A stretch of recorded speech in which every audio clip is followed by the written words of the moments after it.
Gracias, Cari. Okay. Bueno, bienvenidos. Como les decíamos, esa canción la elegimos porque es de una chica ecuatoriana que hizo esta canción a partir del terremoto de Manabí, bueno, que fue en Ecuador en el 2016. Y además de eso, habíamos elegido para ustedes un par de lecturas y un video que no sé si lo vieron todos. Es una charla en TEDx de Chimamanda Adichie, que la elegimos porque habla mucho sobre contar la historia, sobre quién cuenta las historias y cómo es de importante eh, la, a través de esos discursos cuáles historias quedan invisibilizadas y cuáles se visibilizan y de qué manera, ¿no es cierto? Entonces ella habla mucho sobre el impacto que tiene en ella y en su búsqueda personal de identidad este hecho de que hay muchas historias invisibilizadas. ¿Quieren comentar un poquitito sobre ese video, los que vieron y sobre la canción que acabamos de oír?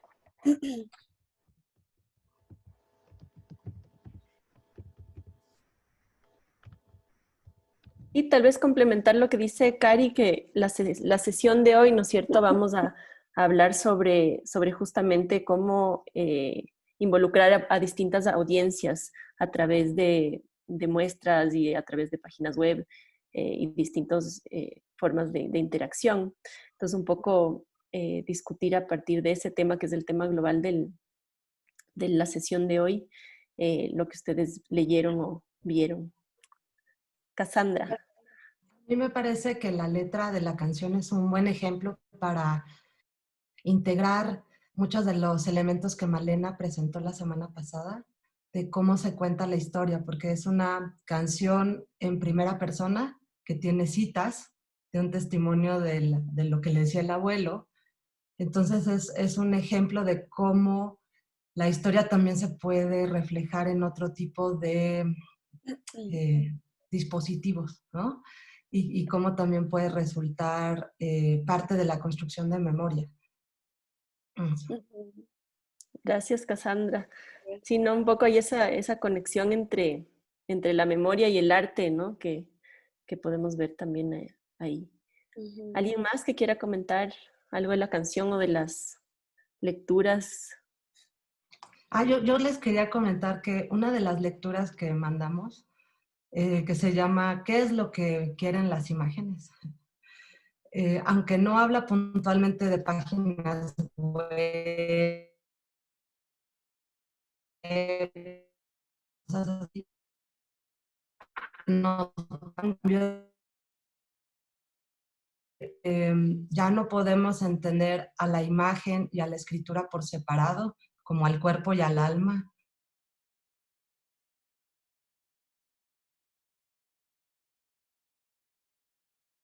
Entonces ahora una imagen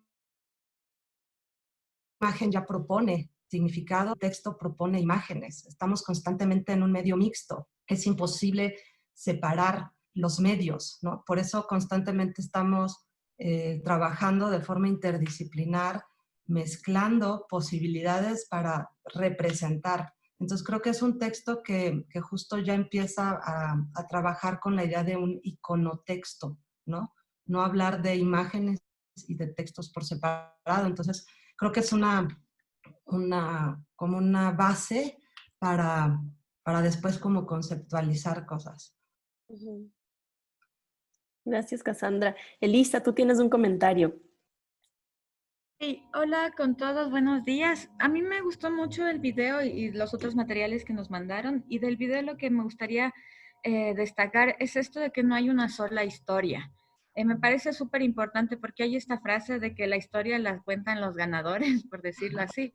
Y claro, a veces olvidamos que hay un montón de versiones de los hechos, hay un montón de maneras en cómo se vivió un evento, un suceso, un proceso. Entonces, me gustó esto de que no hay una sola historia y que también la historia tiene el poder de devolver la dignidad. Entonces, estaba justo pensando en el caso de los barrios, eh, que claro, ellos tienen unos procesos súper fuertes, un origen súper fuerte y más bien se trata de que justamente se autorreconozcan y ellos mismos se den a sí mismos valor y creo que el recurso de la historia puede ser muy, muy potente para este tema.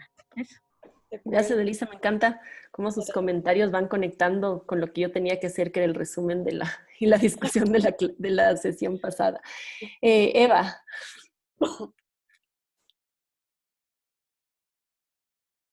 Tienes el no te micrófono escuchamos. apagado. Me autosilencio. Hola a todos. No, muchas gracias por todos los materiales, son muy, muy buenos. Y un comentario muy cortito sobre el TED Talk, que me pareció súper súper interesante, que es el impacto de las historias en los niños y cómo ya desde tan pequeños pueden tener un impacto muy fuerte. Y eso creo que es algo también a tener muy en cuenta en cómo algo tan simple que a veces no tenemos en cuenta, que es un cuento que nos cuenta una abuela o un cuento que desde chiquitos todas las noches nos leen, puede tener una influencia tan marcada que hasta nos determina a nosotros mismos y la forma en que nos vemos hacia nosotros mismos. Así que eso me pareció algo que es súper cotidiano y a lo que todos vivimos desde pequeños y que también me parece algo relevante para pensar un poco en las audiencias también con las que nos comunicamos y me parece que pensando en los niños y en las niñas como las generaciones futuras es algo que también es muy importante para pensar. Eso. Gracias, Eva. Sí, eso nos hace pensar en también esos públicos, ¿no? Que creo que sí los tenemos un poco en mente en el proyecto, aunque siempre es difícil de abordar a la niñez. Entonces, para poder utilizar mejor, bien el tiempo, I'm going to switch to English so we don't only... Voy a hablar en inglés ahora para no escuchar solamente un idioma y quería decir que si alguien quiere hacer otro comentario acerca de la sesión pasada, la última sesión se trató sobre la memoria y las historias para el análisis de riesgos y también para la gestión de riesgo.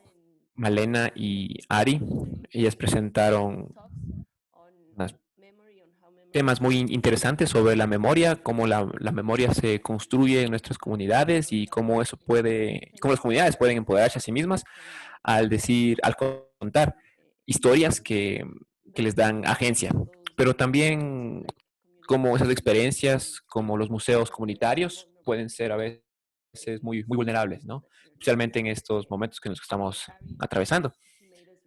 Ari nos hizo reflexionar sobre diferentes aspectos de la historia por el fin de la historia, pero la historia en sí también tiene un entendimiento muy profundo de lo que son procesos y estructuras. Entonces ella discutió esta idea de cómo podemos hacer un análisis de un pasado reciente, pero también complementarlo con una historia más profunda y con un entendimiento más grande de las causas raíz como influencia estructural, ¿sí?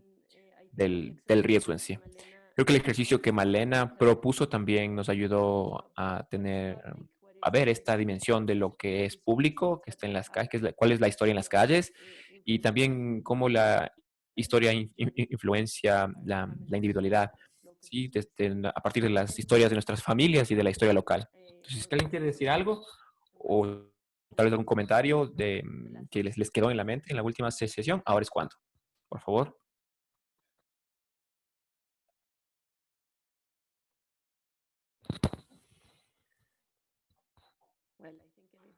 Pues bien, creo que entonces todos estamos listos para escuchar a Jenny. Em, entonces Jenny va a hablar un poco sobre su experiencia en cuanto a la comunicación del riesgo. Así que Jenny, por favor, si puedes compartir tu pantalla.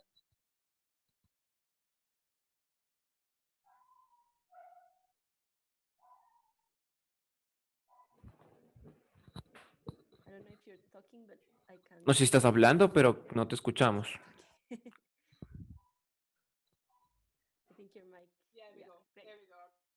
Sí, genial, genial. Ya, lo tengo. Sí, sí, mi dedo no es tan sensible como para hacerlo. Entonces creo que esto es una buena oportunidad para hablar hablar un poco sobre el trabajo que he hecho sobre la comunicación de riesgo en el pasado, enfocándome en las áreas volcánicas, obviamente como Quito, ¿no? Y pues pensé que sería interesante reflexionar un poco sobre el aprendizaje que hemos hecho, ¿no? Porque voy a mencionar temas que hemos estado abordando aquí, ¿no?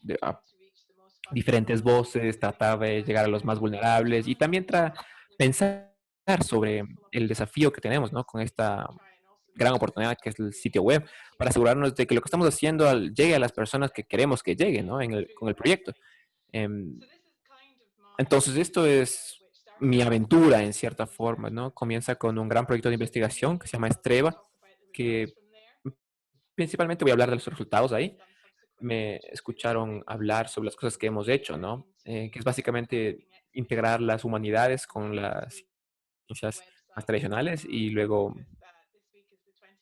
es decir, esta semana es el 25 aniversario desde el volcán Montserrat. Y sí, tuvimos esta semana para crear esta nueva página web, ¿no? Para el aniversario. Y también quiero decirles que la comunicación del riesgo es complejo, pero estamos comenzando a tener una idea más clara de lo que queremos hacer con esa comunicación del riesgo. Y si logramos hacer eso, vamos a poder aprender acerca de lo que funciona, acerca de lo que vamos a hacer. Y cuando ya aprendamos de eso, va a ser una información completamente útil para los proyectos futuros y también para comprender lo que tiene que ver con la acción de riesgo, ¿no? Entonces, en primer lugar, para todos ustedes que no están tan familiarizados con la forma en la que funciona la comunicación del riesgo, hay diferentes formas, ¿sí? Vamos a pensar en ellas. Em, Podemos dar advertencia de emergencia. Entonces, para lograr una respuesta inmediata durante una crisis, queremos que las personas hagan lo que deseas que hagan, ¿no? Con esos mensajes. Luego tenemos un promedio más largo y está pensando sobre la información, la visión y la educación. Y eso piensa acerca de la preparación a largo plazo para la mitigación, la comunicación de riesgo, asegurarnos de que las personas sepan a dónde ir y qué hacer. Y eso se enfoca más en la preparación, ¿no? Y en la recuperación también. Y, y el proyecto se trata de hacer estas dos incrustadas con una asociación y diálogo, ¿no? Entonces, la idea de que estemos trabajando con la comunidad, eso nos va a ayudar a crear un consensos mutuos y también a crear, ¿no? Dentro de un entorno muy complicado, lo que llamamos significados compartidos. Y eso es muy, muy importante. Entonces, creo que mi experiencia es que pensando en la comunicación y lo que hemos utilizado, em, la comunicación es un elemento vital, ¿sí? En cualquier proyecto. Y, y en el centro de todo esto, ¿sí? Esta es una investigación, un resumen de una investigación que se hizo hace 30 años sobre la comunicación de riesgo y sus esfuerzos. Y esto es básicamente su principal conclusión, que dice que la información, si entra en un vacío, nunca va a tener mucho éxito. Y en el sentido de que las personas no están haciendo las cosas porque no las entienden o porque no se explica con suficiente claridad y pueden haber otras cosas relacionadas. Entonces, en cierta forma, tenemos que atravesar esta red compleja que tenemos sobre cómo hemos establecido el proyecto y cómo lo vamos a llevar a cabo, ¿no? Esto se ha tratado de comprender durante un largo tiempo y hemos tratado de buscar formas para mejorar. Entonces, el enfoque interdisciplinario es algo esencial y creo que lo que pensaba era que podemos hablar de algunas de las cosas que hemos tratado de hacer para descomponer eso y para medir en cierta forma un éxito tangible, ¿no? De lo que hemos hecho. Y y tal vez sobre lo que ustedes han pensado ya, ¿no? Sobre construir la página web e integrarlo con el proceso del proyecto. Entonces, ¿qué mejora las respuestas? Sí, hay las formas básicas, de arriba hacia abajo. Si las autoridades dan las direcciones, no hay ningún tipo de discusión, las personas hacen lo que se les dice. Sí, entonces hay otro enfoque de abajo hacia arriba, donde se construyen las capacidades, trabaja con la comunidad, y ese es el enfoque en el que estamos pensando en aplicar en este proceso. Pero creo que vale la pena pensar que realmente hay puntos comunes de comunicación entre las dos, y creo que no siempre es adecuado, ¿no? Y en todas las investigaciones que he hecho, creo que lo más importante y la dimensión más importante es la confianza. Las personas van a responder de forma muy reactiva si confían en la persona que da la información. ¿Sí? Entonces, eso es el desafío real, tratar de crear esta confianza y pensar en diferentes formas de hacerlo. Y una de las cosas que se dejan de lado a menudo es pensar acerca de este análisis de la comunicación. Entonces, tengo un pequeño ejercicio para ustedes, ¿no? Para que piensen sobre esto. Si tomamos un enfoque instintivo, ¿no? Pero lo que vamos a hacer es descomponer eso y qué es lo que funciona, ¿sí? Porque las personas responden bien a esto. Entonces, esto es un pequeño ejemplo nada más sobre un libro muy famoso de un economista que ganó el Nobel llamado Daniel Kahneman, y es sobre las diferentes formas en las que reaccionamos, ¿no? A diferentes situaciones. Aquí tenemos dos torres del mismo tamaño y la pregunta es, ¿serían los bloques horizontales de la misma altura que si se colocan verticalmente? Y espero que cuando vean a la imagen digan de forma instintiva, sí, son la misma altura, sí, pero que cuando estén acostados de forma horizontal tienes que contar los bloques y más o menos adivinar si esos bloques son de la misma altura.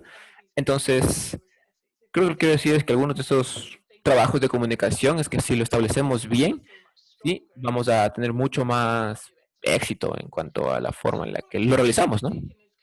Entonces, el enfoque que se ha tomado ha sido probar ideas y actitudes frente al riesgo de erupciones volcánicas, y creo que lo que queremos hacer es desafiar las declaraciones hechas por Simpson de Barman hace 30 años.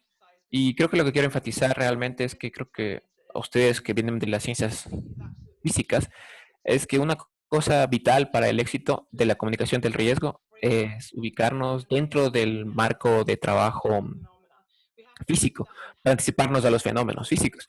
Tenemos que entender dónde están sucediendo los fenómenos para poder hacer esto bien. Entonces, no podemos abandonar las ciencias físicas, ¿no? Tenemos que abrazarlas, ¿no? O aceptarlas completamente, ¿no? Durante todo el proceso.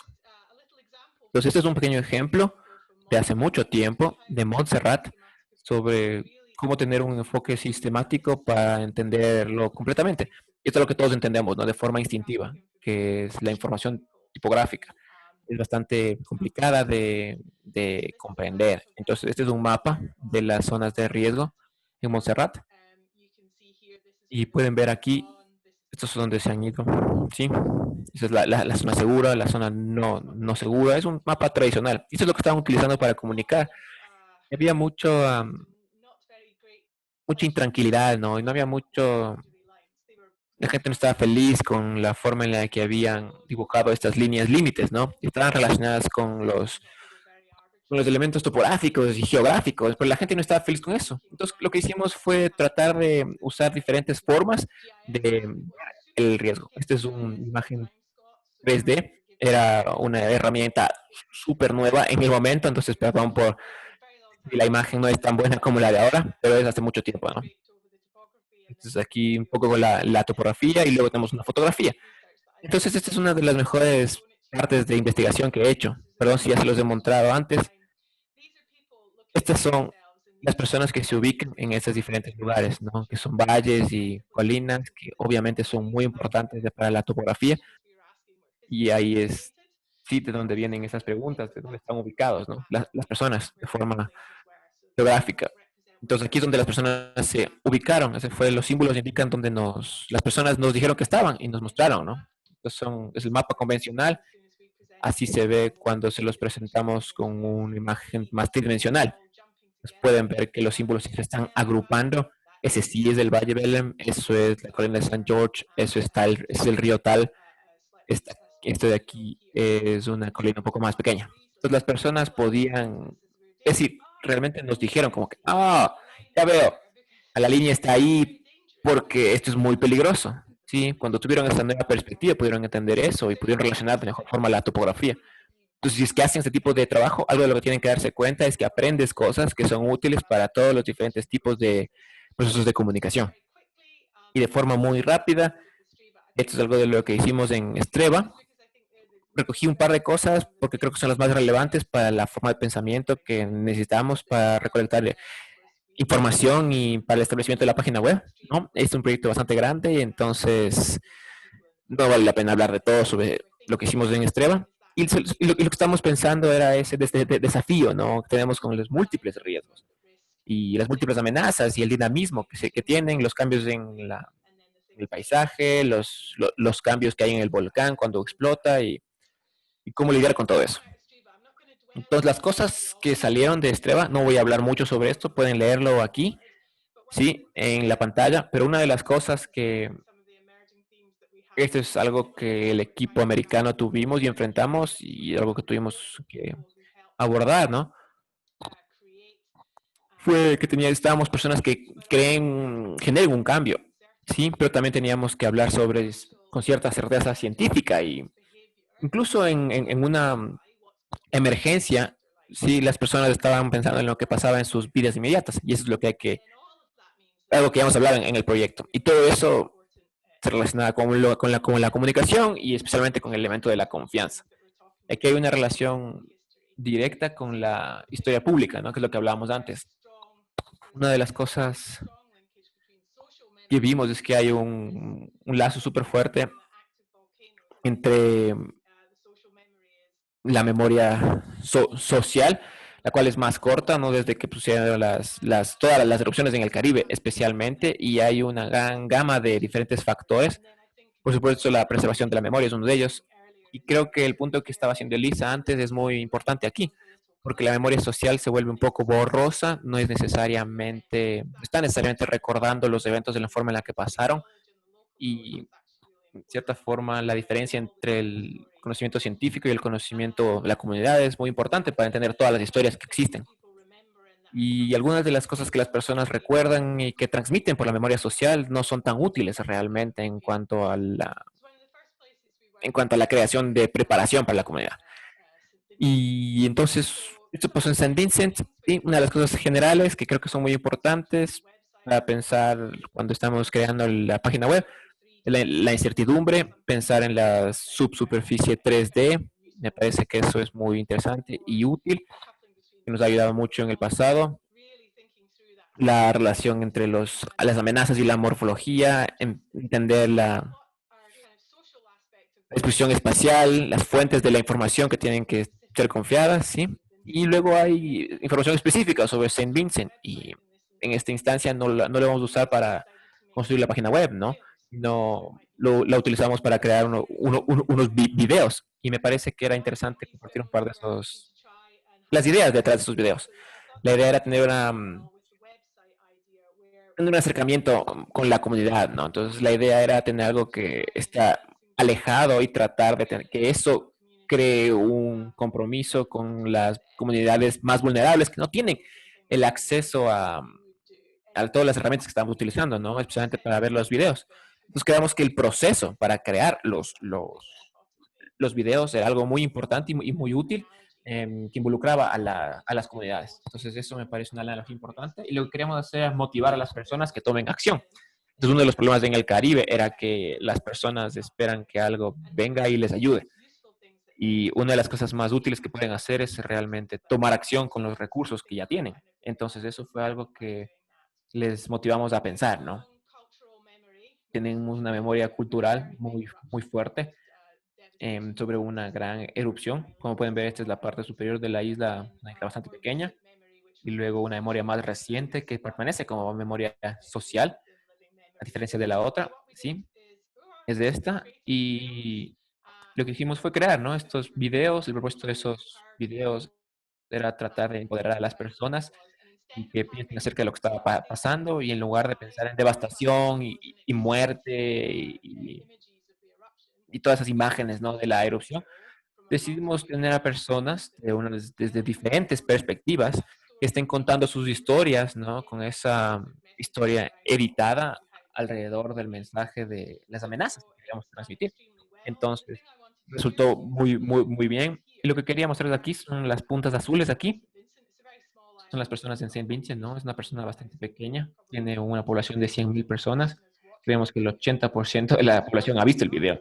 Pero ¿qué es bueno para nosotros con el video? Es que pueden ver que las personas están volviendo al video, ¿no? Cada año en el aniversario de la erupción, lo que significa que los procesos que atravesamos y que experimentamos fueron un éxito. Para no alargarme mucho más, sí, creo que ya. No, voy a continuar, tranquilos. Estamos bien con el tiempo. Una de las cosas que logramos con esto es como, es decir, utilizamos el video, ¿no? Y luego pensamos acerca de cómo llegar a las comunidades más vulnerables.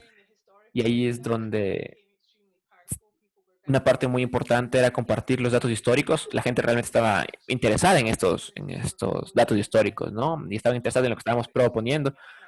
Y lo que estamos proponiendo ahora en el Hub también, que es ver diferentes escenarios y de hacer que los videos lleguen a las personas, ¿no? Entonces eso es lo que pueden pensar. ¿Cómo vamos a relacionar esto con el COVID y con lo que queremos lograr con el proyecto? Entonces aquí fuimos a diferentes lugares en la isla, en la zona roja. Esta es la zona roja del volcán aquí. Y básicamente tuvimos estas configuraciones, espacios en los que trajimos materiales digitales y les mostramos los videos, ¿no? En las diferentes comunidades. Lo que quiero mostrarles aquí es el porcentaje de personas que nunca asistieron a las reuniones de volcán. Siempre están pasando estas reuniones, ¿no? Hay algunas comunidades en las que las personas están muy ocupadas o están fácilmente con su mente en otras cosas, pero el interés de lo que estábamos haciendo, ¿no? Los videos y las ubicaciones y toda la configuración significaba que muchas personas vinieron, sí, personas que nunca antes habían tenido ese tipo de presentaciones. Son un par de imágenes sobre personas en las escuelas locales que están viendo el video y luego tomamos la oportunidad para hablarles acerca de los materiales que teníamos y hablarles sobre la erupción. Sí, no voy a leerles todas estas respuestas que obtuvimos, pero el punto principal es que una de las cosas que ocurrió es que con el cambio en su actitud, ¿no? Acerca de cómo tomar acción responsable, ¿sí? Ellos crearon organizaciones barriales y pueden ver, ¿no? Básicamente los cambios que hubieron a través del video, ¿sí? No mostramos imágenes sobre las erupciones, ¿no? Sobre los desastres que pasaron, sino mostramos de personas hablando y sobre lo que sintieron y el impacto que esta experiencia tuvo sobre ellos. Y las personas también fueron capaces de decir cosas sobre las acciones que podrían tomar. Entonces está pasando desde conocer algo hasta adoptar ese conocimiento y hacer algo al respecto. Entonces, a pesar de que utilizamos un producto bastante remoto y alejado para lograr esto, tuvo bastante éxito. Y para concluir con esto, grabamos los videos en Colombia, ¿no? Y les gustaron tantos que pidieron que hagamos lo mismo, ¿no? Y fuimos con el mismo proceso en Colombia. Sí, es una lástima que Jerry no esté aquí porque me parece que esta es una personificación de Jerry. Y la verdad es que unos actores locales respondieron a los videos creando un par de sketches, ¿no? Como dice que los gringos vienen a Colombia, sí, con sus maletas y todo para hablar sobre erupciones volcánicas. Y era como una obra que demostraba que era una erupción bastante dramática, ¿no? Y eso tuvo bastante éxito en Colombia, ¿no? Hubo bastante gente que asistió, fuimos capaces de utilizar estos videos para entender las audiencias y me parece que eso se relaciona con el conocimiento y lo que queremos lograr y cómo sabemos si es que lo hemos logrado. Y, y eso, así es como utilizamos el proceso para saber más sobre esto, ¿no? Y eso es bastante enriquecedor. Entonces, comunicación del riesgo y la comunicación científica tiene que estar incluida en el proyecto, más allá que la educación, ¿no? Es decir, hay que asegurarnos de que las personas sean parte del producto y del proceso. Eso es vital. Y me parece que es un desafío bastante interesante, pensando en lo que vamos a hacer. Y compartir experiencias, hacerlo juntos, eso fortalece las relaciones, pero desde mi perspectiva y pensando en la vulnerabilidad social de las personas, también fortalece eso, ¿no? O sea, si a las personas les gusta ver a gente con la que se relaciona. Eso es lo que suele suceder. Vemos muchas imágenes de científicos, de gente que no conocemos, es algo que no vamos a ver en esta página web que creamos. Entonces, hay que pensar que sea bastante bonito. Lo estético es extremadamente importante para el involucramiento de las personas. Es algo que yo no esperaba. Y cómo queríamos entender a personas de diferentes contextos e historias, eso me pareció que el tiempo que nos tomamos en entenderlos fue vital para poder crear todo este producto final. Y eso es todo. Y ahora, Karina, Paul y Cassandra van a hablar. Ok, yo voy a hablar en castellano y me van siguiendo. Una de las cosas que me gustaría rescatar y con la que quiero anidar un poco lo que queremos conversar ahora es precisamente estas recomendaciones que hace Jenny acerca de cómo entender y tratar de empatizar y tratar de ponernos en el lugar de las otras personas y hablar el mismo idioma, ¿no es cierto? Les voy a compartir mi pantalla para que veamos esto. Ok. Ustedes tienen el link si quieren revisar nuevamente la página y verlo con más calma. De hecho, después de que termine la presentación también lo pueden revisar. Pero una de las partes súper importantes en el tema de investigación, como decía Jenny, es ¿para qué sirve tanta investigación y para qué sirve tanta cosa que se hace? Una de ellas, obviamente, es la divulgación de la información, es decir, poder entregar ese compendio de conocimientos a gente que de alguna manera está involucrada, le interesa o puede cambiar en algo su vida acerca de eso. Pero principalmente el tema de la comunicación no implica solamente entregar información, sino generar una respuesta. Es decir, el proceso no está terminado hasta que quienes logran recibir esa información pueden a su vez generar algo. Una respuesta puede ser de manera inmediata, que puede ser un impulso emocional, una respuesta de información, es decir, darnos o darles a los investigadores más información con la que seguir trabajando, o puede ser una respuesta también incluir esos conocimientos en sus vidas y que cambie de alguna manera las dinámicas sociales o políticas del entorno en donde estamos trabajando. En ese sentido, existe una especie de circuito en un círculo de comunicación y en el momento en el que comenzamos a pensar cómo entregar la información a públicos, tenemos varios pasos. El primero es encontrar la manera de despertar interés, es decir, que se nos escuche. Al igual que en cualquier proceso de comunicación, necesitamos tanto el emisor como el receptor de los mensajes. Por lo tanto, tiene que existir ese interés. Ese interés puede ya estar dado, ya venir de antes, o podemos nosotros despertarlo de alguna manera.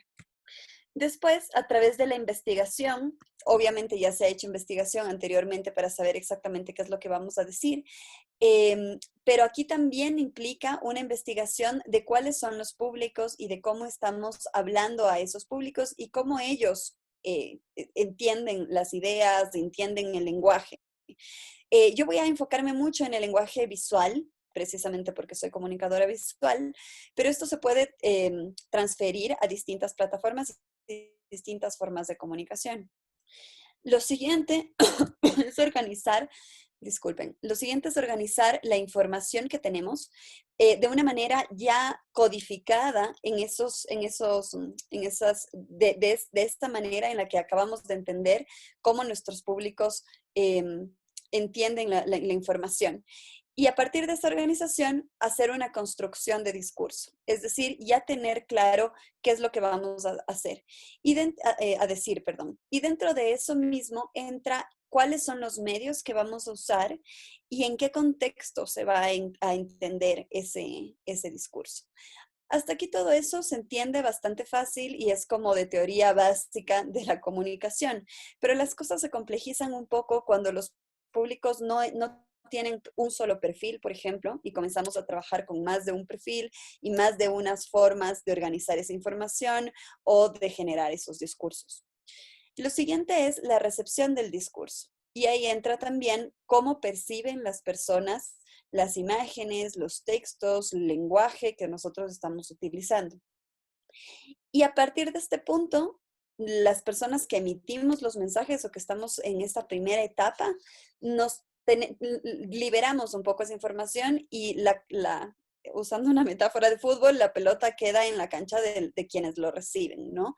Entonces, lo primero es la aprehensión y el aprendizaje, es decir, cómo toman esa información.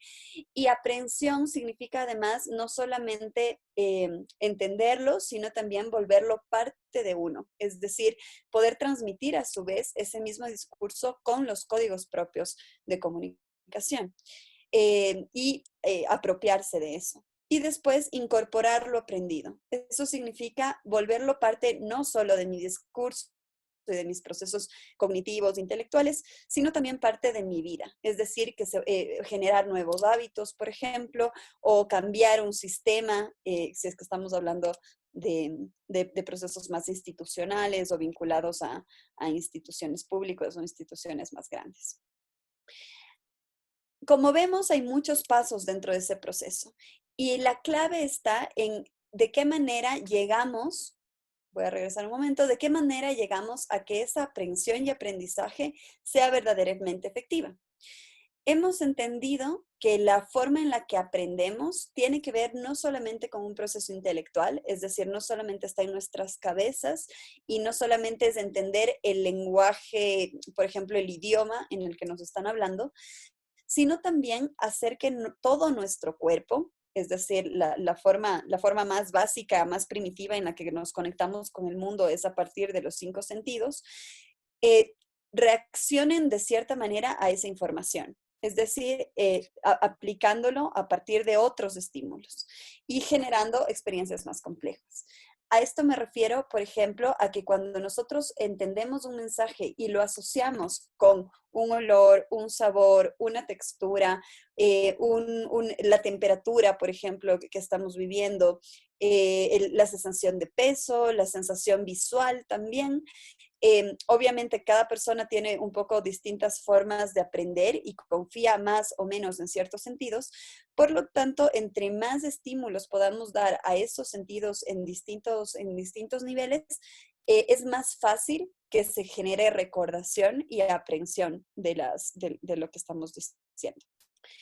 Y entonces, cuando entra ese proceso de recordación, lo primero es por exponerse a un estímulo. Es decir, dar un estímulo a cualquiera de estos sentidos para que tenga una experiencia. La siguiente es reaccionar a este estímulo. Una vez que nosotros sentimos ese estímulo, cómo vamos a reaccionar, cómo nuestro cuerpo reacciona.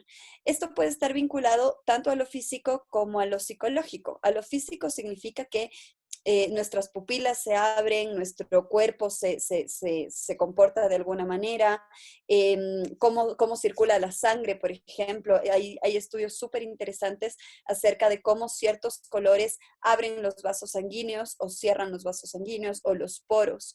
Lo mismo con los olores o con las texturas, la temperatura, etc. Y después la parte psicológica de la reacción a ese estímulo tiene que ver con nuestros recuerdos y con las asociaciones que hacemos a otros conocimientos que ya tenemos. La siguiente es el proceso, el que normalmente estamos acostumbrados a aprender, que es un poco esta forma más intelectual, que es la racionalización del estímulo. Hacer un vínculo ya cognitivo e intelectual de cómo ese estímulo se relaciona con algo que me están diciendo. Y finalmente, recordar esta reacción. Es decir, en el momento en el que volvamos a recordar algo, cualquiera de los pasos, ya sea el estímulo físico o la información intelectual, volver a esa experiencia a manera de recuerdo y encontrar esa reacción física de nuestro cuerpo a esto, que después lo físico se transforma en emocional, y asociar ese estímulo y ese conocimiento a algo, a algo que tú experimentaste en carne propia. Por lo tanto, La reacción es lo más importante. En el momento en el que ya tenemos una reacción, tanto positiva como negativa, podemos hablar casi seguramente de que vamos a tener una recordación. Cari, solo para hacerte acuerdo del tiempo. Sí, ya casi acabo. Para esto y para entender un poco cómo vamos a entender las reacciones y los estímulos, tenemos un poco lo que estábamos hablando hace un momento, de cómo nuestras audiencias se pueden dividir y entienden las cosas tanto de formas biológicas como psicológicas. Como decíamos, las biológicas tienen que ver con nuestra edad, nuestro género, un poco los aspectos demográficos y los grupos sociales a los que pertenecemos y que básicamente no se pueden cambiar. Y los estímulos en este mismo rango tienen que ver con cómo nuestro cuerpo reacciona a eso, que por supuesto está vinculado a este tipo de aspectos. Y después las psicológicas tienen que ver con nuestros hábitos de consumo, nuestros comportamientos, gustos, intereses, etcétera, que de muchas maneras está vinculada también al espacio y al contexto social en donde nos desenvolvemos. Todas estas cosas tenemos que tomar en cuenta en el momento de formular un mensaje y llevarlo a una experiencia. Le voy a ceder ahorita la palabra a Cassandra, que va a conversar un poco sobre cómo esta forma de aprender las cosas, así que vimos a muy breves rasgos, lo podemos aplicar en el mundo de lo digital. Cassandra, si quieres. Sí, muchas gracias. Pues miren, creo que algo que es muy importante para conectar lo de las audiencias que está conversando Karina, es pensar, pues, quién está en Internet, ¿no? Si puedes bajar un poquito, Cari, la presentación. O sea, actualmente en Ecuador tenemos una cantidad bastante alta de usuarios que usan computadoras de escritorio o laptops. Sin embargo, el uso de celulares inteligentes, de smartphones, todavía no es tan alto como uno pensaría, porque uno luego cree que todos son como uno mismo. Y las tablets pues son mínimas, ¿no? Estos datos nos sirven mucho para saber hacia dónde tenemos que diseñar una plataforma. O sea, en este caso tendríamos que privilegiar una plataforma que luzca, que funcione en una computadora de escritorio, pero también pensando en el acceso que tiene la gente en Ecuador al Internet, pensando que las escuelas municipales sí cuentan con una computadora y sí cuentan con Internet, para poder garantizar que la comunidad, que los jóvenes puedan acceder a la información, ¿no? Creo que también Jenny hizo un énfasis muy fuerte al respecto, ¿no? Esto de cómo vamos a divulgar, cómo nos vamos a vincular. Entonces, si no podemos garantizar que la gente entre a la página, no tiene sentido, ¿no? Entonces, estos datos los obtuve bueno, es una organización que hace datos libres, de acceso libre para todos los investigadores. Y creo que son fundamentales para poder establecer por dónde vamos a ir, ¿no? Sí, en ese sentido nos parecía importante contarles cómo arrancó esto del Internet. Y todo comienza 4 años antes de la bomba atómica, de un gringo, de un pueblito de Estados Unidos, que es parte y director del proyecto Manhattan, que en el año 41 se dedican a construir las 2 bombas atómicas. Lanzan las dos bombas atómicas, los gringos ganan la Segunda Guerra Mundial, digamos, y se pregunta, Vannevar Bush se pregunta, bueno, y ahora los físicos ya no tenemos que hacer bombas, ya que ahora qué vamos a hacer, cuál va a ser nuestro trabajo. Y escribe un texto muy, muy importante para la historia del Internet que se llama As We May Think, ¿cómo podríamos pensar? Y parte de la premisa de que durante muchos siglos se han perdido muchos conocimientos científicos porque no hemos sabido compartir. Ha sido muy difícil compartir el conocimiento. Entonces, a partir de este texto, él se inventa y se idea y dice, podríamos ser una máquina, una pequeña computadora. Si le puedes bajar un poquito, Cari. Más abajito, más abajito. Ahorita regreso a eso. Es este, miren esa maquinita de ahí, más arribita, más arriba, eso. Eso es lo que se imagina Vannevar Bush en 1945. Dice, podríamos inventarnos una máquina que nos permita tener links de textos que nos lleven a otras ideas. Entonces es como imaginarse la Wikipedia, cómo funciona ahora. Entonces tú lees la Wikipedia, de pronto hay un enlace, le das clic y te lleva a otro enlace, ¿no? Entonces es como pensar en la naturaleza asociativa del cerebro humano. Lo que dice Vannevar Bush es que el ser humano, el cerebro del ser humano es como distintos senderos. Entonces un sendero te lleva a otro, es como un gran bosque, ¿no? Entonces, si te leen un poema y después te ponen un video y te leen en voz alta, te ponen después un audio, el cerebro conecta súper bien eso, ¿no? Entonces, de esa forma aprendemos mejor. A partir de esto, de esta máquina que nunca existió, Ted Nelson, un estadounidense, crea el concepto de hipertexto, que tiene que ver hiper, que es un término matemático, que es, vamos en todas direcciones, podemos obtener el conocimiento de todas las direcciones posibles, eso es hiper.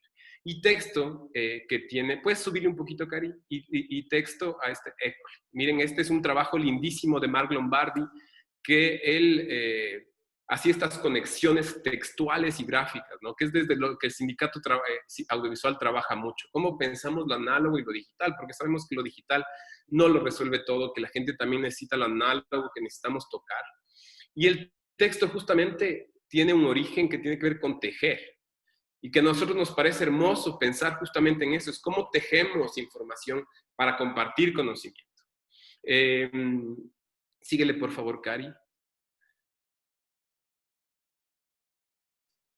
Entonces, en ese sentido, nos preguntábamos, bueno, ¿quién interactúa?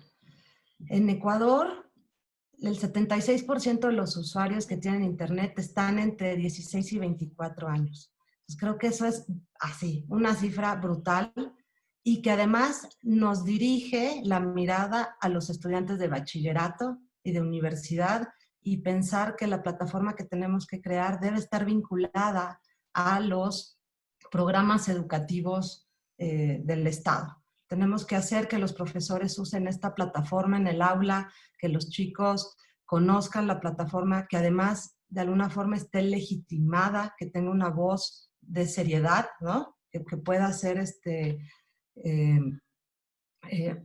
usada como herramienta educativa. Y además creo que es importante, miren, ¿cuál creen que es las dos palabras más buscadas en Internet en Ecuador? En febrero del 2020, ¿no? Hace poquito. Bueno, la segunda es traducción. O sea, la gente está clavada con el inglés, ¿no?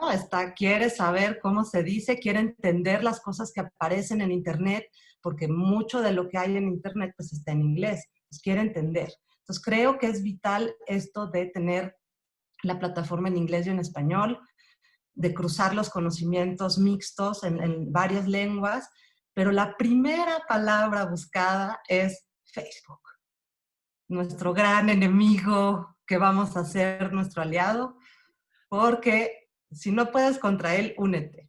Tenemos que usar las redes sociales para que esta página funcione. Tenemos que hacer contenido amigable en el formato que los jóvenes están usando, en las lógicas de lectura. Tenemos que adaptarnos también y pensar en transformar el conocimiento en esas lógicas, ¿no? Y en ese sentido, estamos pensando en que esta página va a ser un documental interactivo, ¿no? Entonces, vamos a tener muchos videos, muchos audios, mucha gráfica, muchas infografías. Y estamos pensando desde un texto de Cortés y Pérez que habla de la capacidad de transformar que tiene el documental interactivo y las experiencias interactivas, de transformar al ciudadano pasivo en un actor político. Y ahí nosotros vemos, justo como decía la casa, una posibilidad de meternos a las aulas. ¿Cómo hacemos para que haya recursos pedagógicos que le permitan al profesor, al guía, a la guía, entrar en un juego lúdico para aprender de lo que a mí me parecía lindísimo, lo que ahorita hablaba Jenny, de cómo hacemos para explicar estos mapas complejísimos de los volcanes, por ejemplo? ejemplo, del Cotopaxi. ¿Cómo hacemos para explicar estos puntitos que son triángulos, que son círculos, para explicar de manera lúdica y que la gente sepa sus vulnerabilidades y sus peligros? Pero cuando habla de actor político, justamente es cómo hacemos para que tome acciones. Y ahí creemos que está el reto de esta página. Perfecto.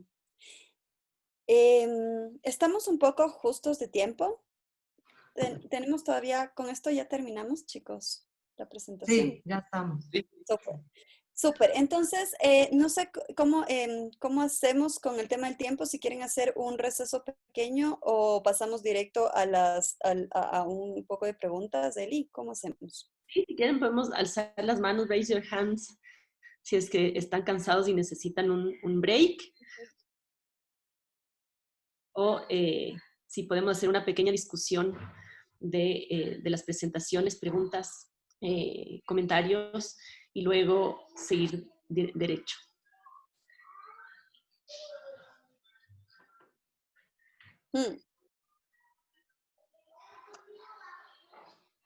Yo creo que vamos... A ver, Pancho. Hola, buenos días a todos. Yo tengo una pregunta.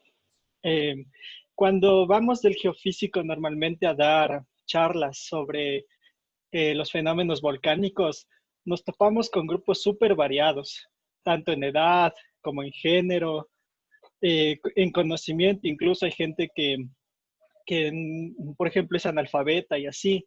Y es súper, súper, súper difícil tratar de generar esta reacción a la gente, ¿no? Con una cosa que es un poco compleja a veces, o nosotros mismos como volcanólogos le hacemos compleja. Entonces, mi pregunta es, ¿ustedes tienen alguna sugerencia para nosotros poder mejorar en eso? Porque es súper complicado. Yo en realidad doy mi mejor esfuerzo para tratar de llegar a todos, pero es súper difícil. ¿Creen que es mejor trabajar por grupos? O sea, tener a las personas de mayor edad en un grupo, a los más jóvenes en otro grupo, o dividir entre hombres y mujeres, o ¿tienen alguna sugerencia para nosotros poder llegar a esas personas? Gracias. Gracias. Bueno, yo me voy a lanzar. Creo que hay muchas experiencias.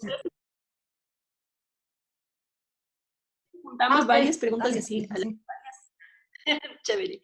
¿Alguien más que tenga comentarios o preguntas? Muchas gracias, Pancho. Creo que ese es el reto que tenemos, ¿no? Que cuando nos enfrentamos. Bueno, hasta que alguien más se anime, yo quería hacer una pregunta a Jenny. I wanted to ask you something. Lo más difícil es llevarles de la información a la acción. Entonces, de tu experiencia, antes de que suceda, ¿cómo sabes que algo ha sido eficaz, ¿no? Que ha producido acción? ¿O tienes que esperar hasta que algo suceda para saber que sucedió, ¿no? Que hay acción? Marco.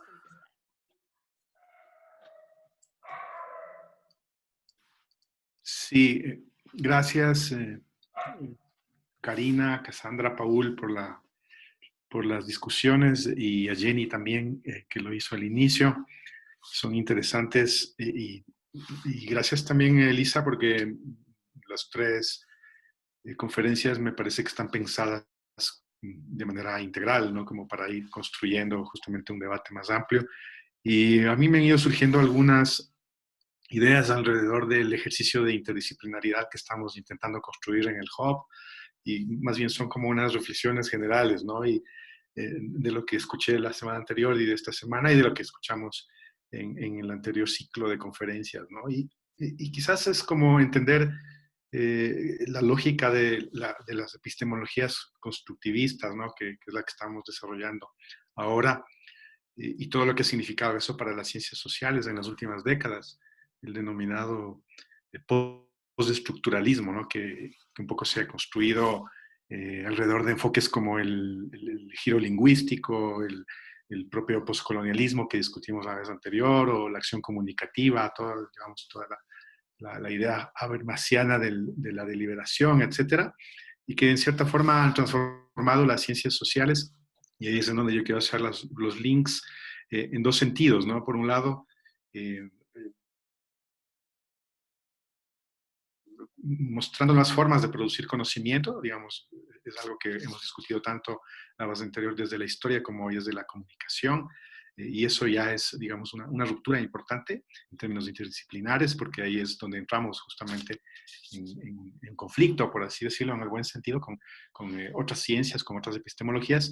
Y una segunda ruptura que es el propio cuestionamiento del objeto de estudio, ¿no? Es decir, un objeto de estudio como la amenaza, por ejemplo, solo por nombrar una, construida desde las ciencias físicas o desde la propia ciencia política o desde la economía, digamos, desde una racionalidad o desde unas lecturas más racionales, es cuestionado, ¿no? En términos de los significados del proceso mismo de la historia pública, como nos contaba Malena la vez anterior, etcétera, y desde la imagen, como ahora lo estamos viendo, ¿no? Entonces, ha sido de mucha ayuda algunas discusiones quizás más disciplinares, ¿no? De la propia semiótica, que creo que es todo el debate que está detrás de la discusión de hoy, pero también desde los estudios de la comunicación, que tienen mucha fuerza y que se han articulado en las ciencias sociales con la ciencia política, con la ciencia con la sociología, etcétera,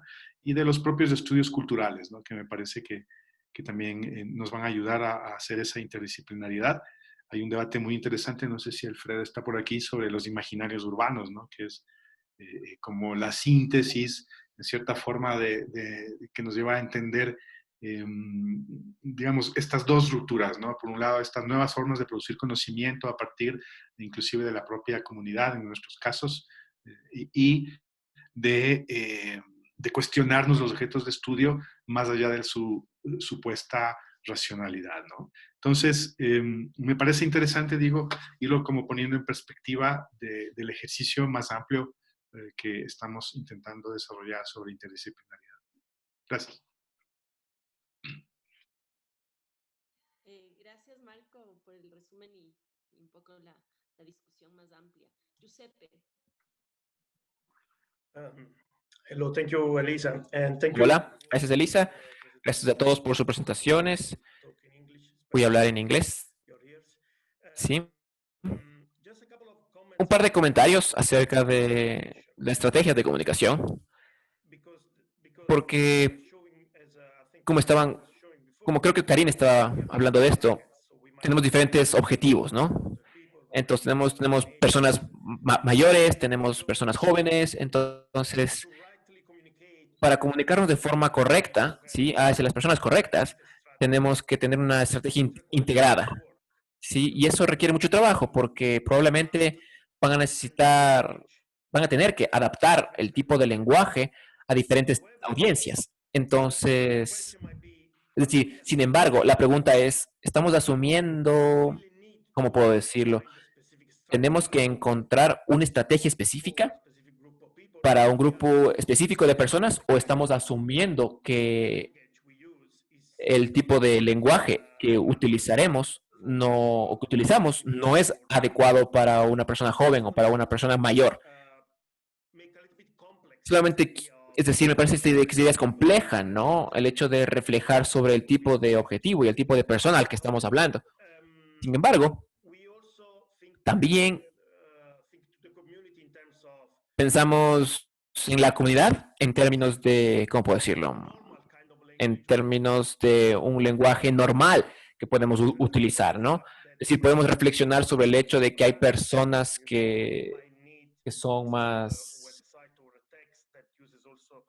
es decir, podemos tener personas que son ciegas, ¿no? En la comunidad o personas sordas en la comunidad. Entonces necesitamos tal vez tener otro tipo de elementos en la página web que ellos puedan leer, ¿no? O textos que ellos puedan leer. Entonces tenemos que, a lo que voy es que tenemos que considerar otros tipos de comunicación que usualmente no consideramos porque hay minorías, sí, que no son muy comunes, pero son minorías que tal vez no vamos a poder alcanzar, ¿no? Con el mensaje normal que tenemos usar. Por ejemplo, en Europa tenemos personas que no hablan el lenguaje, ¿no? Nacional, o por ejemplo hay que pensar en cómo incluir a migrantes o personas que no tienen acceso a, a medios de comunicación principales como la televisión o teléfonos móviles. Entonces creo que es complicado, es decir, creo que hay mucho trabajo que tenemos que hacer, pero también creo que hay que reflexionar sobre cuál es el tipo de persona específico que queremos alcanzar. Gracias. Jenny tiene que irse para conmemorar, sí, ¿no?, su erupción. Así que por favor respondamos las preguntas y luego Cassandra va a responder las suyas. Entonces, sí, voy a responder de forma muy rápida. Me pareció muy interesante lo que dijo Marco. Y para responder a tu pregunta, Elisa, creo que una de las cosas que estamos tratando de hacer con esto no es solo tener una respuesta de emergencia, sino crear una comunidad que esté preparada de forma integral y de forma integrada. Entonces, creo que una de las formas de la que podemos medir el éxito es ver acciones pequeñas que están creando esta preparación integrada. Entonces, es algo en lo que pensamos mucho. Por ejemplo, grupos de vigilancia de la comunidad o pequeñas que hacen pequeñas adaptaciones para trabajar en este aspecto. Son acciones que podemos medir. Sí, no sé, son cosas que tienen que pasar. Y para responder a esto muy brevemente, estoy seguro que van a hablar también los demás más adelante. Creo que hay que tener una colectividad de género, ¿no? Eso es algo que las comunidades en las que yo he trabajado siempre se ha visto. Es decir, esta sumatoria demográfica de personas no siempre es tan buena. No estamos pensando tanto en ver hacia la comunidad, ¿no?, sino en trabajar juntos. Es decir, hay que pensar en una forma de juntar los diferentes grupos. Eso no significa que no necesitemos estrategias separadas, pero creo que en última instancia el objetivo es crear una colectividad y una colectividad incluso con el Consejo Superior, ¿no?, de Hombres en la comunidad. Entonces, sí. Cassandra. Sí, bueno, a mí me gustaría conectar varias cosas, pensando en lo que mencionó Marco sobre los aprendizajes del constructivismo y lo que Giuseppe plantea de si tener audiencias precisas, y respondiendo a la pregunta de Francisco de si deberíamos separar, ¿no?, estos grupos cuando uno va y presenta. Creo que podríamos aprender mucho de las experiencias locales en la educación rural, donde lo que sucede en un aula es que un profesor tiene una clase con 40 niños de todas las edades, con todas las capacidades distintas, y lo que se hace es abandonar el paternalismo. No es el profesor que debe enseñar todo, sino que los grandes empiezan a enseñar a los pequeños. Entonces, pensando que si los jóvenes en Ecuador son los que tienen más acceso al Internet, yo creo que podríamos construir estrategias para que la experiencia de la plataforma no sea individual, sea colectiva, para que no sea como una cosa íntima de privacidad, sino que los que puedan acceder a la plataforma se sientan puentes para construir lazos con su entorno. Creo que podría ser una dinámica interesante para tener estos vehículos y podríamos así construir, si bien sí, una voz juvenil, fresca, coloquial, para que lo científico pueda acceder. No por ello nos eliminemos otro tipo de audiencias, ¿no? Creo que estamos pensando en tener una sección particular como material pedagógico para las aulas también, donde los profesores sepan cómo utilizar esta plataforma, cómo conectarla con los planes de estudio oficiales, cómo conectarlas con los contenidos particulares. Entonces, creo que si aprendemos de lo local, podemos aprovechar mucho para esta plataforma. Gracias, Cassandra. Estamos un poco sobre el tiempo. No sé si Eva y Marisa tienen comentarios cortos para ajustarlos o pasamos al ejercicio. El mío sí es súper puntual. Solo quería que me ayuden con el dato que dieron de que el 75% está usando computador y el otro porcentaje, o sea, ¿cuál es la fuente? Porque yo había leído un artículo y pensaba que el tema del uso del celular era un porcentaje más alto. Entonces, tal vez yo estoy confundida y sí quiero como que resaltar un poco, o sea, compararlo con lo que yo había visto. Ahí te lo puso ahorita la Cassandra, así que para que te puedas ver. Me imagino por supuesto, va a haber controversia en los datos, ¿no? Es imposible tener una claridad absoluta. Yo utilicé estos datos porque justo están basados para hacer utilizados como para investigadores, ¿no? No están usados para comercializar, pero sin embargo podemos contrastar otros datos, por supuesto. ¿Ya? Paul, si quieres complementar algo y de ahí le dejamos a Eva que cierre con... Sí, solo cortito, estamos pensando mucho en los posibles recursos pedagógicos dentro de la página. Es decir, es importante que la página se defienda sola, digamos, que narrativamente se defienda sola, pero sí estamos pensando en un botón, digamos, que nos permita acceder a ciertos recursos pedagógicos, donde un profesor o lo que decía Francisco, por ejemplo, diga, ¿qué actividades puedo hacer?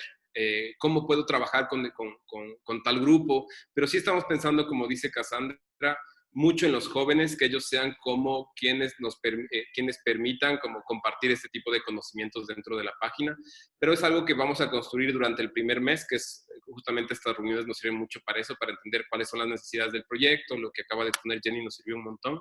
Entonces, sí creemos en la necesidad de tener estos recursos pedagógicos dentro de la página web que sean un apartado muy importante y decisivo para poder entender la página, ¿no? Y la información que hay ahí. Gracias por la aclaración, Paul. Eva, no sé si tienes algo cortito porque ya queremos pasar a lo que sigue.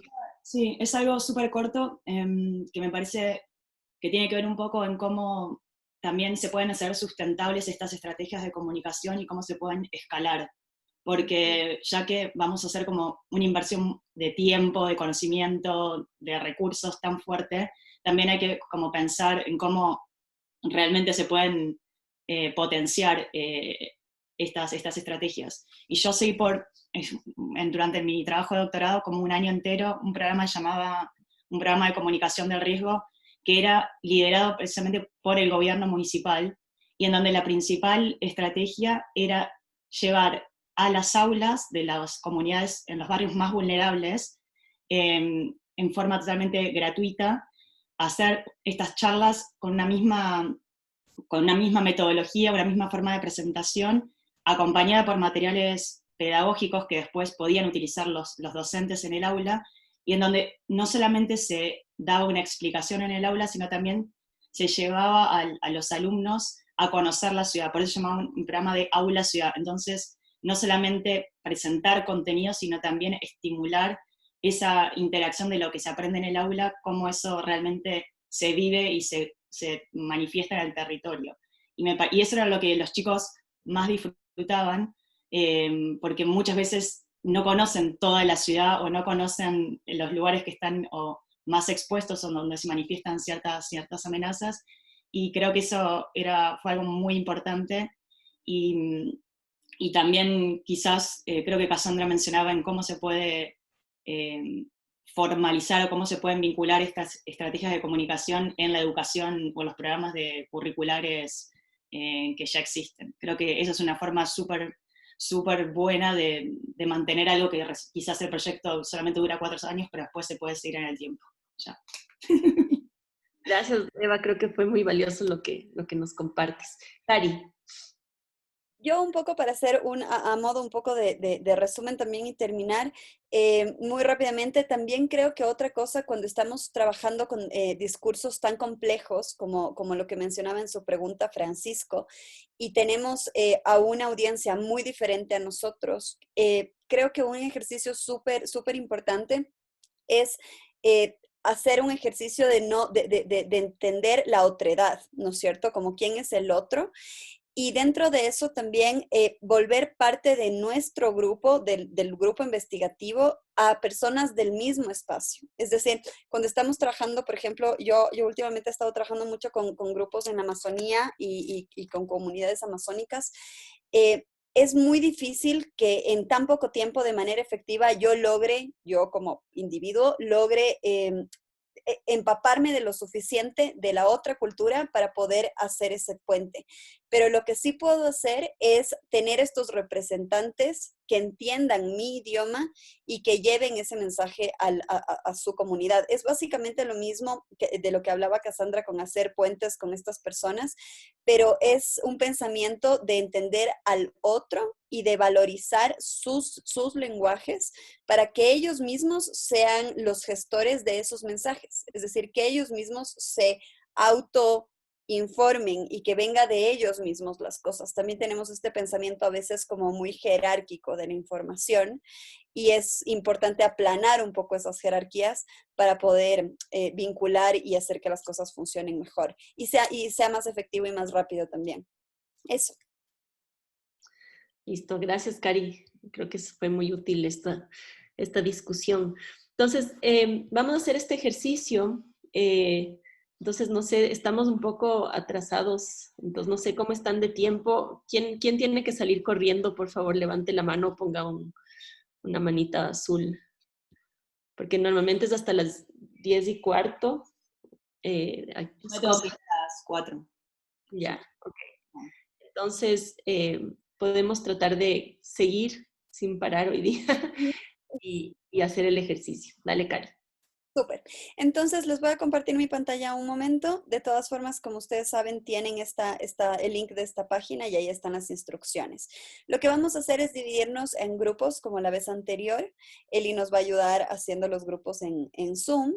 Y la invitación es que van a encontrar aquí mismo en este botón que se llama Expo Kit, van a encontrar lo voy a abrir para que lo vean, una carpeta en el Drive. No. Perdón, no. Les voy a poner el link directamente en el Drive.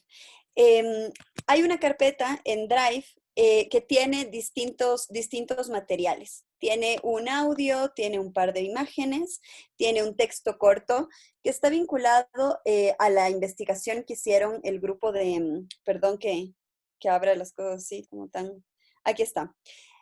En esta carpeta, se llama Expo Kit, van a encontrar un texto corto, un mapa, un audio y algunas fotos de archivo, muy poquitas, que es parte de la investigación del grupo de investigadores, de historiadores de este proyecto.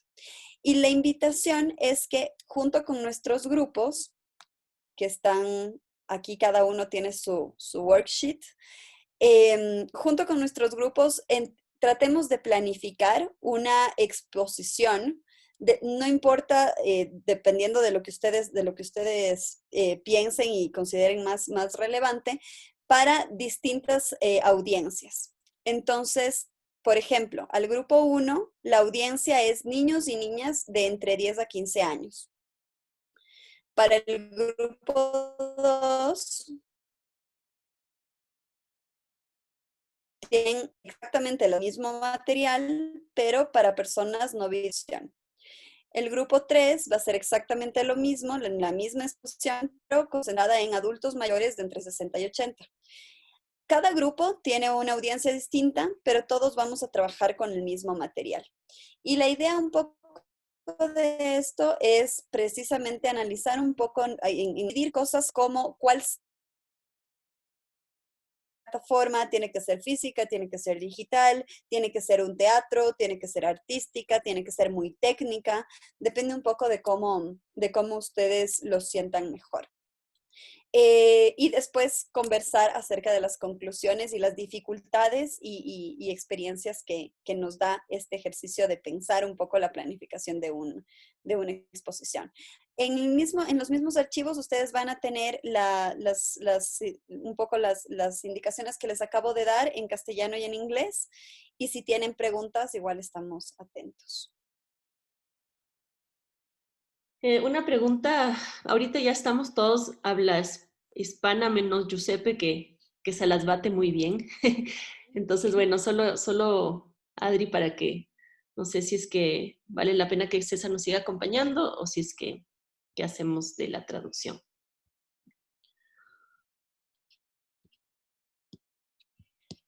Bueno, les dejo aquí el link del Drive, pero ya está corregido. Me dice Cassandra que ya está perfecto el link en la plataforma, entonces no se preocupen, ya pueden entrar a partir de la plataforma el link. Ok, aquí ya les mando a los grupos. Nos vemos en los grupos.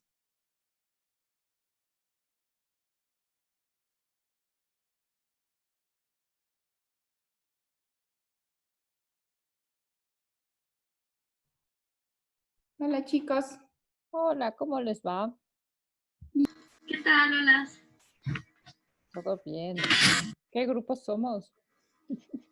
El 1. Dice. El 1.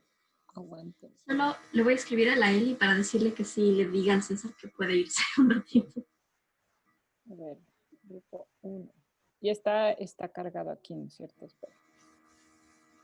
¿Tú tienes el Sí. link? Grupo 1, sí. Ahorita ya estoy en el Google Docs. Nos tocan niños y niñas de 10 a 15 años. Ya. Y el material está abajo. Espera, el Expo Kites, ¿no?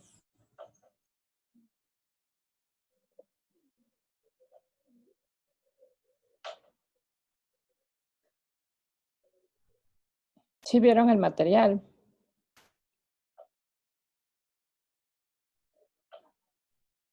Ya. Sí, vale. Yo tengo abierto, pero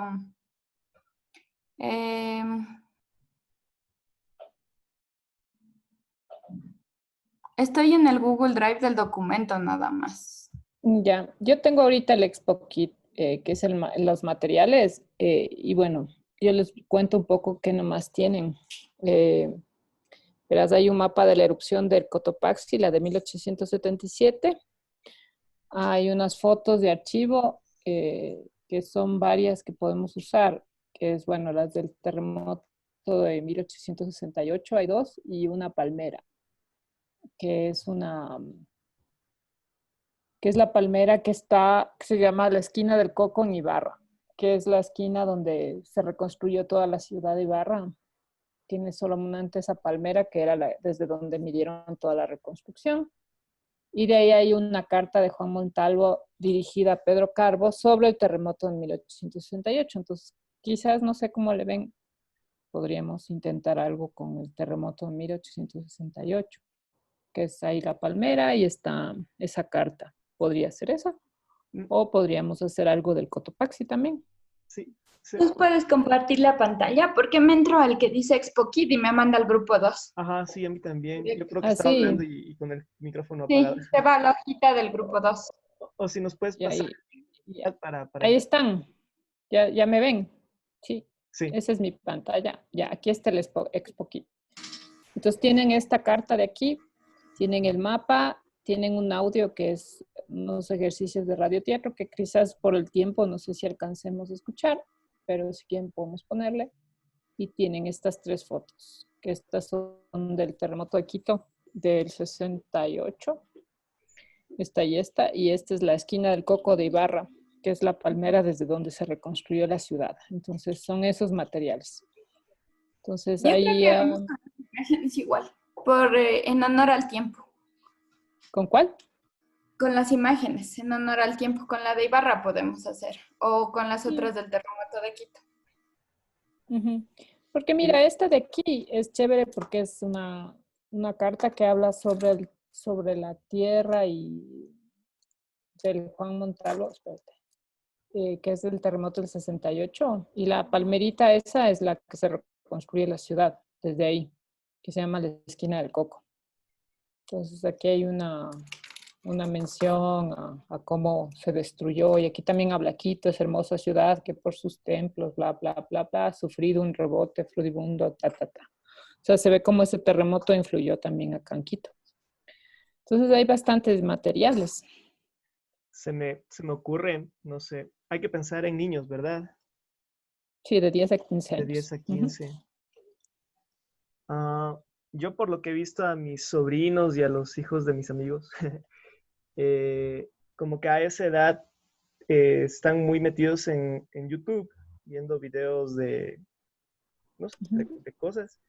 Se me ocurre que podríamos utilizar lo de la carta, o sea, hacer como pensar en un video con las imágenes y alguien leyendo sí, la carta de fondo y pasando imágenes. No sé, algo así como más visual. Ajá. Ya. Pero en formato más YouTube, dices tú, ¿no es cierto? Ajá, sí, como en YouTube, algo en línea que tú le das clic y empieza la carta o partes de la carta e imágenes que se relacionen a lo que está diciendo. Ya. Chévere. Le voy anotando aquí, sino que no veo dónde están las tildes, así que está sin tildes, perdonarán. No importa. Sí. ¿Qué otra idea se les ocurre así? Yo le voy corrigiendo, Male, si quieres, para... Sí, porque no, ahorita le pongo las tildes de mi compu, pero no funca. Yo creo que, a ver, primero como es el terremoto de Ibarra del 68, yo sugeriría tal vez pensando en tipo de poblaciones, porque si bien es cierto hace mención a Quito, pero si es Imbabura, tal vez hacer un bilingüe en quichua. Español podría ser como pensar en el idioma. Sí. Ujú. Sí, podría ser. Aunque el idioma quichua en Imbabura no es como que el más usado. Yo soy de Otavalo, que ahí todavía hay Ujú. bastante comunidad indígena Ujú. y no es tan... De hecho, ni mis compañeros indígenas hablaban ya quichua. Mm. Se ha perdido bastante este tema del idioma. Ujú. Pero Pero quizás cuál era el pensando idioma? en esa población, hay un proceso, porque yo tengo bastantes amigos allá que están como muchos jóvenes en procesos de recuperación del idioma y eso. Entonces, Sí sería bueno porque yo al menos ujú. digo, de mi experiencia, mis compañeros ya, las mamás por poco les tenían que obligar a que se vistan como indígenas. Ujú. Y eso pasaba desde mi generación y vi también en la generación de mi hermana. Mi hermana ahorita tiene 20 años.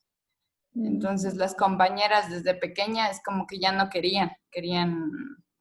ya no Ujú. querían usar anaco, de hecho no sabían mucho el quichua tampoco. Mm. Pero sí hay un proceso de reapropiación, ¿no? Sí. Que están pasando. O sea, o no sé si es que es hacia afuera, pero tú lo viviste más internamente, entonces no sé. Porque creo que la perspectiva para las personas que no son del lugar es que hay mucho orgullo indígena en esa zona, ¿no? Sí, creería Sí. yo que es así. O sea, yo de hecho siempre he pensado que se debe recuperar eso porque a la larga es algo que te identifica. O sea, No sé ¿qué les parece si podemos proponer una video YouTube hecho por los jóvenes mismos y quizás una música, así como al estilo de los Nin, que sea Así. como rapeada en quichua español,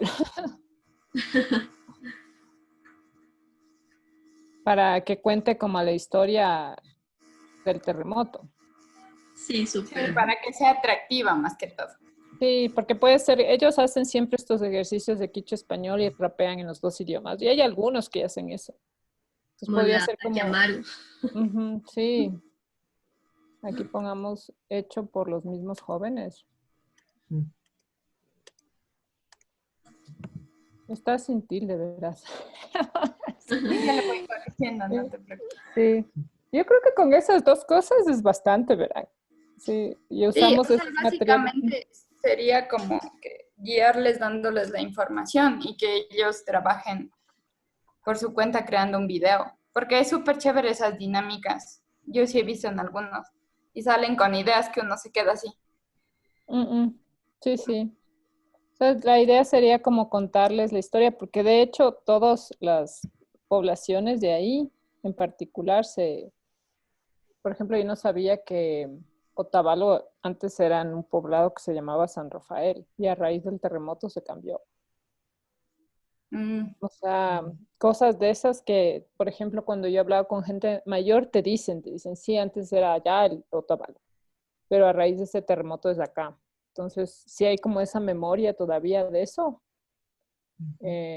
Y entonces es como puntos de referencia y tal vez como pensar el territorio. Claro, es que sí hay gente que tiene todavía las memorias de lo que ha Ujú. pasado. Sí. Y Pero sí, quizás, creo que se debe recuperar eso. Porque hay mucha gente que ni siquiera sabe por qué se hacen las fiestas del retorno, por ejemplo. quizás Y eso las falta, fiestas del como, retorno.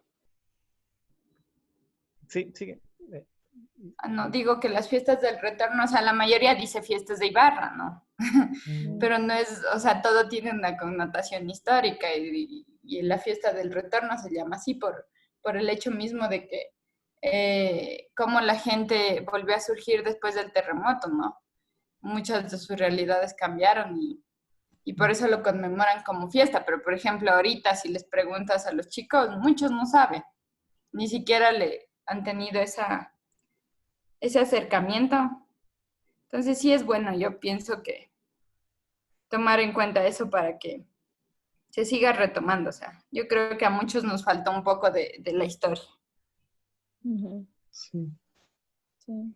Sí, justamente iba a decir eso, como recordar esa historia, como esa plataforma para recordar la historia. Sí, a mí me gusta mucho eso del formato YouTube, hecho desde ellos mismos, porque ahí tienes como más posibilidades de circulación, ¿no? Podrían como ver Sí, esas porque se imágenes. comparten por redes igual, comparten el link por redes, ya puedes llegar a más público. Podría ser un canal que tenga varios videos con varias temáticas de lo mismo, o sea, relacionados a lo mismo, no solo un video.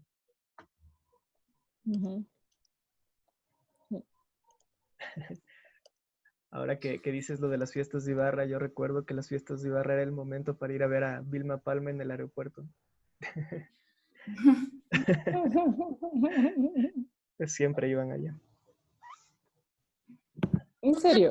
De los 90 hubo esto como de esta televisión hecha por niños, para niños, no sé, como que tengo el recuerdo de lo que fue Arcandina y eso, y creo que tenía bastante impacto y se trató de seguir haciendo, pero ahora con YouTube sería mucho más versátil, ¿no? Entonces, contenido para chicos y chicas, o sea, con temas educativos, creo que sí tiene un sentido. Sí. Y ahora como están de moda los youtubers, puede ser algo así, ¿no? Como mi hijo. Histórico. Mi hijo. Muy gente, desde cosas que una chica dejó su trabajo para convertirse en perro y ganó ya $1 millón, creo. ¿Así? Ah. Sí, mi hijo pasa en YouTube todo el tiempo. Que se hacen su canal de YouTube y ya pues ya están generando contenido. O sea, es chévere, es súper chévere, porque hay desde el extremo del hacer cualquier cosa para que llame la atención en estos tiempos de cuarentena, hasta los temas de ayudar, ¿no? De crear contenido para que la gente vaya aprendiendo. Y puede ser públicos nuestros videos, man. puede ser una forma de recaudar dinero también, porque cada cierto número de visitas ya te dan plata, ¿cierto? Sí, eso te digo. O sea, nosotros recién vimos un ex compañero de colegio, me parece, de Juan, que con la esposa son profes. Y por la pandemia se han creado un canal de YouTube. Y pues bueno, al inicio como que empezaron con su pizarrita así, todo como en casa, ¿no? Y luego ya, después de unos meses, ya contaron que ya están generando dinero con eso. Uf, qué bien. Entonces es súper chévere porque si se quedan sin trabajo es una opción. Claro, esos videos del Teams hay que meterle más producción. Hay que hacerles públicos ya. Sí. Porque la idea sería hacer como talleres con ellos, ¿no? Especialmente, ¿no? Sí. Para generar esos Solo quiero saber cómo van de tiempo. Creo que vamos bien. Ya, entonces, en unos 3 minutos, ¿les parece como para cerrar? Sí. Nosotros como que ya estamos terminando casi. Ya, chévere. Entonces voy a dar la vuelta por todo el mundo y si no, ya les llamo a todos. Vale. Ya nos vemos. ¿Algo más le ponemos ahí, creen o no? Lo de los recursos, quizás para no olvidarnos como fuente de recursos o... Talleres con jóvenes, digamos. Como usar el YouTube como una fuente de ingresos. Ayer veía, me gusta ver un canal que dan estos revisiones de carros. Es un canal mexicano. Y el tipo o sea, solo tiene su canal de YouTube. Y salió con un video de, me compré un Tesla en media pandemia. Y claro, si es que YouTube te da dinero para comprarte un Tesla, es que al que se dedica en serio a eso le va bien. Sí, puede ser. Pero ¿tú crees que vale poner eso de que pueden No, ganar no, plata? yo creo que no lo no No. pongamos. Yo creo que es como una forma de Ese sustentarse. es como no sé. el plan C en el caso que te quedes sin trabajo. Pero digo, o sea, si son niños de 10 a 15, pueden ser un programa como de autogestionarse, no sé, algo, recursos, salidas, como que con eso Pongámosle generas plata y para... programa de auto. Como es algo sustentable, como que ellos mismos generan su dinero, pueden generar programas, no sé. Ujú. Ya le puse ahí, programa de autogestión. Desde ese punto sí, sí puede ser, porque hay audiencia para todo tipo, creo yo, en YouTube. No, claro, obvio, sí. Por eso que se pongan no listado. Y ya.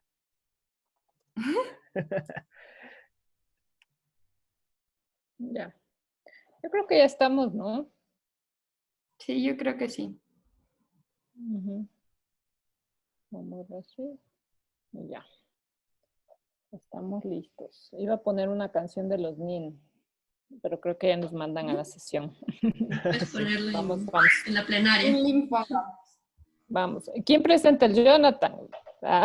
Oh, yo presiento siempre. Hoy ya le toca a La Marisa ya. Marisa. Sí, Marisa. Ya. Vale, bye.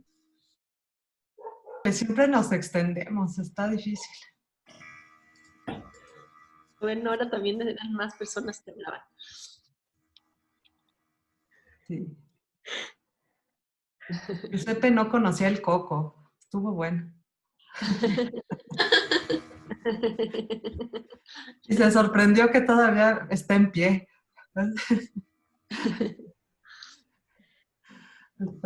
Creo que lo han resembrado, ¿no? Vale, creo que como es un símbolo, cuando se ha muerto le han vuelto a sembrar. Bueno, hasta ahí ya no llegué, pero parece que no, ¿verdad? Allá abajo del coco hay un García Moreno. No sé si han visto. Hola. Me encanta porque esta cosa de que nos traen de nuevo al grupo es como, tengo como esta imagen visual de que me absorben a otro lado. Estoy aturdida. Ajá. Ya no alcancé a pasarme por todos pero ya vi que más o menos estaban todos terminando, entonces ya les saqué así sin previo aviso. Pero siempre queda muy corto el tiempo. Ay, bueno, así toca. Nosotros tenemos una reunión con la casa a las 10:20, entonces sí nos toca en 10 minutitos. Entonces, si quieren ustedes hablar primero, no sé, de tu grupo, Paul. Nosotros tenemos un representante que es Francisco. Él les va a hablar de la reivindicación geopoética. Exacto. Válgame. Dale, Pancho, te escuchamos. Bueno, entonces compartí mi pantalla ya. y bueno, la idea básicamente fue de reivindicar un poco lo que significa la geopoesía para los que somos geólogos. Normalmente la geopoesía es un término que nosotros utilizamos cuando un científico tiene muy pocos datos y con esos datos hace una sobreinterpretación de ellos y se inventa así toda una historia. Entonces, un poco es reivindicar esa palabra y utilizarla para explicar de una forma un poco más como hiperbólica, no sé, un poquito más exagerada, cómo suceden varios hechos. En este caso, tomando el mapa de Wolf y ciertas herramientas tecnológicas como esta que nos permiten ver en 3 dimensiones un poco el tránsito de los lajares en el Cotopaxi.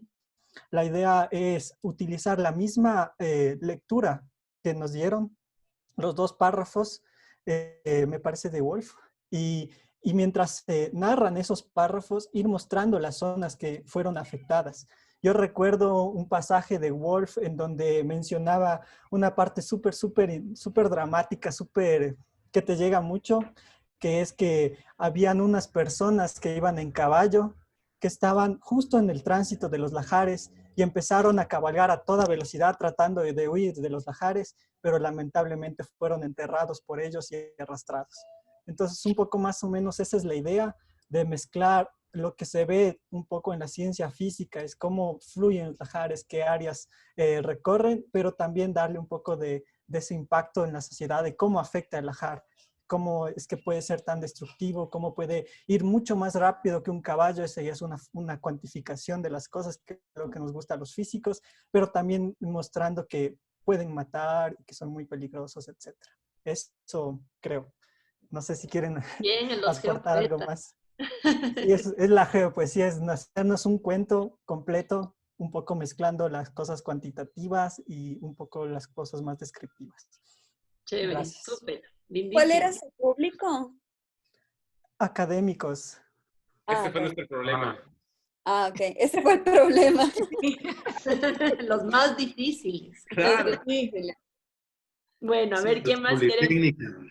¿Y cuáles fueron sus dificultades? ¿Qué encontraron de difícil? ¿Cómo dirigirnos a ese público? Y pensamos en Marco, sin alusiones personales. ¿Cómo le hablarían a Marco? Ok, ¿alguien más quiere hablar? ¿Algún otro grupo? El que estaba Cassandra, que ya también ya se tiene que ir. Bueno, a nosotros nos tocó la audiencia de no videntes. Entonces, claro, era el mega reto porque la plataforma web, ¿no? Entonces, bueno, pensábamos obviamente se tenía que transformar en una experiencia sonora. Sin embargo, problematizábamos esa experiencia, ¿no? ¿Cómo tendría que ser? No solamente con esta voz automática del plugin que te va narrando o describiendo acciones, sino enriquecer con paisaje sonoro, y que pensábamos que podría resultar bien interesante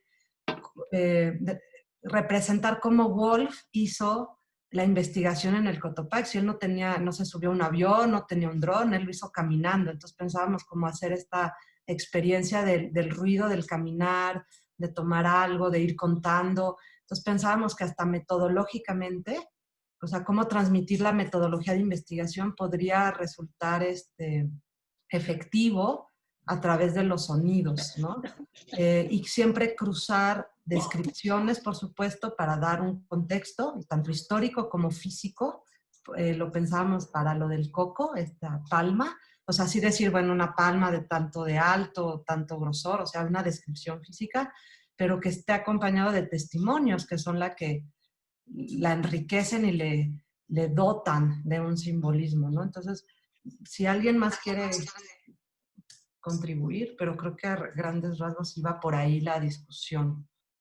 ¿Ya? ¿Alguien más de ese grupo que quiera decir algo? Pero bonito, ¿no? Me parece bonito también esa idea del caminar y cómo transmitir eso. Sí. A ver, otro grupo. ¿Quién más se anima? Nosotros.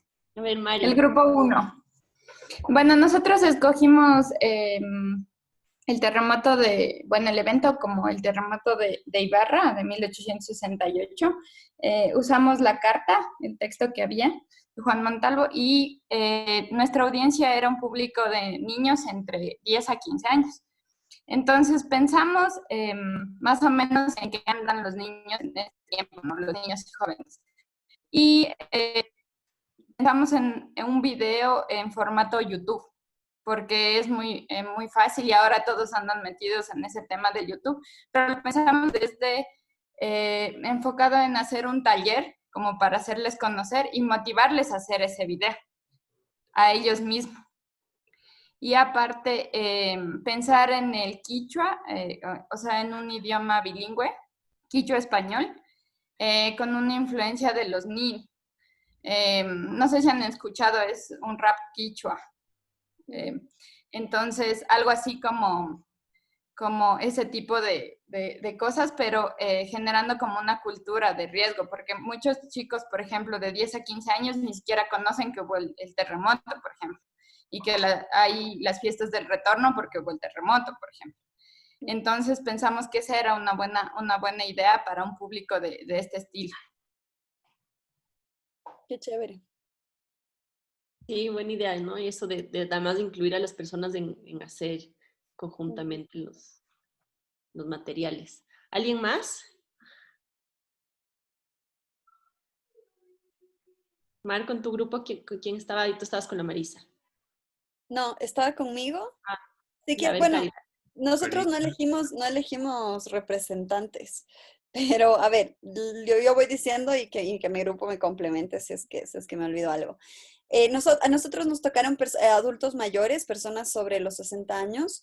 El material, bueno, sacamos como conclusión principal de que el material que teníamos por la estética, por el tipo de lenguaje, más bien nos jugaba a favor, es decir, iba a ser más familiar para nuestra audiencia y quizás el problema era que tiene este tono un poco como de tragedia o que podía reforzar esta idea de que los desastres naturales simplemente ocurren y no hay nada que hacer y es terrible, que también es una cosa que generacionalmente también lo vemos. Vimos un poco también que al ser personas mayores puede haber cierta resistencia en abrirse a tener nuevos conocimientos y nuevas cosas, especialmente de según quién. Entonces hay como ciertas resistencias que hay que tratar de sortear. Y por tanto decidimos que el tipo de discurso y la persona que tenga que dar ese mensaje tiene que tener un tono súper similar a ellos, es decir, súper de pares, que sean ellos mismos quienes hablan de esto. Y entonces hablamos un poco de recursos más testimoniales, de cosas de llevarlo hacia el recuerdo, o hacia sus propias experiencias o las experiencias de sus familiares. Entonces, a partir de eso también tratar de salir de esta lectura más determinista del material, que es como una cosa que además se genera un montón en este tipo de temas. Determinamos también que el lenguaje coloquial de algunas cosas, por ejemplo del audio, puede ayudarnos para aterrizar en estos espacios. Dentro de eso pensábamos, bueno, ¿qué formato tendría que tener eso? Entonces hablábamos de que quizás tendría que ser una cosa más experiencial y más oral, es decir, mesas redondas o videos testimoniales, un poco más presencial de ellos, aunque grupos focales, por ejemplo, o conversatorios. Y eso, ¿qué se me olvida? ¿Qué se me olvida, No, chicos? está muy completo, Karina, en realidad. Eso. ¿Y alguien que tenga una reflexión sobre la dificultad de hacer este ejercicio o qué cosas se le hicieron difícil?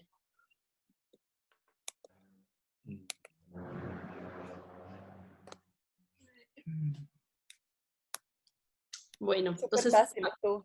Chévere, les gustó.